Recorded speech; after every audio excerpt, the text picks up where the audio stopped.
Today, Jagex released the Giant's Foundry, a new smithing minigame which is supposedly more fun and interactive than regular ways of training smithing.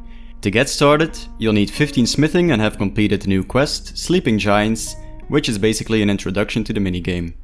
To get to the Giant's Foundry, just teleport to Alcarid with the Glory and run east.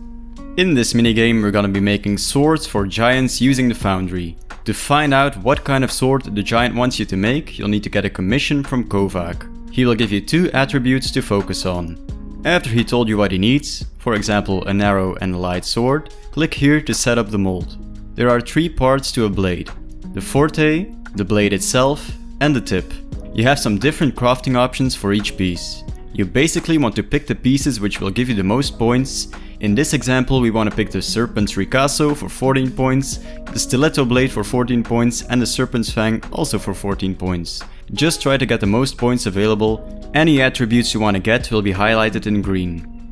Then you want to run up this rock to get some bars from your bank. You can choose to focus on 1 bar, but it's better to use 2 or more types of bars to create an alloy.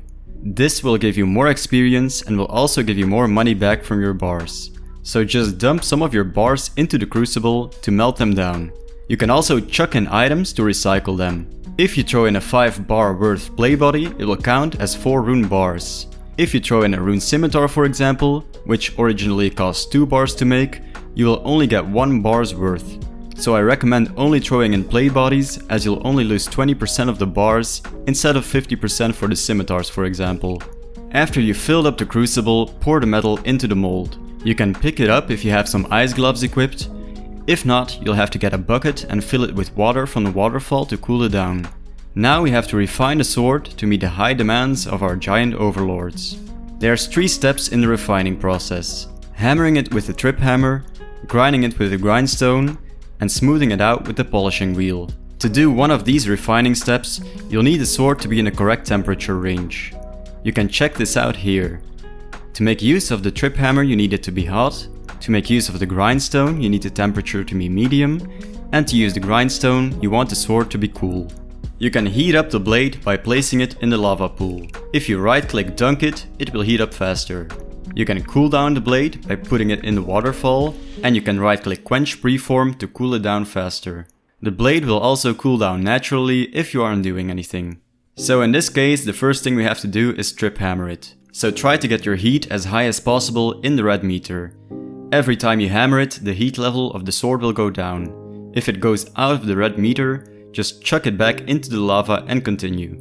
When you've done enough hammering, the next step will be outlined in white. Next up we'll have to grind it down, so go to the waterfall to cool it down a bit.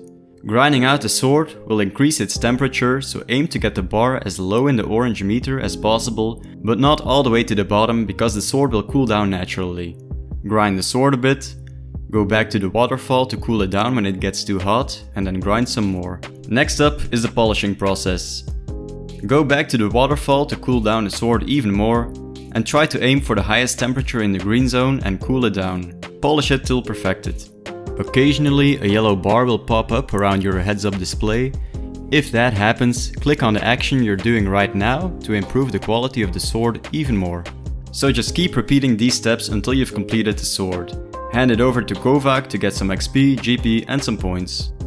I did 1 hour of Giant's Foundry with mithril bars, 1 hour with addy bars and 1 hour with the combination of mithril and addy bars, and these were the results. As you can see, it's definitely a lot better to make alloys, as the combination of mithril and addy bars gave even more XP and GP per hour than solely focusing on the adamant bars.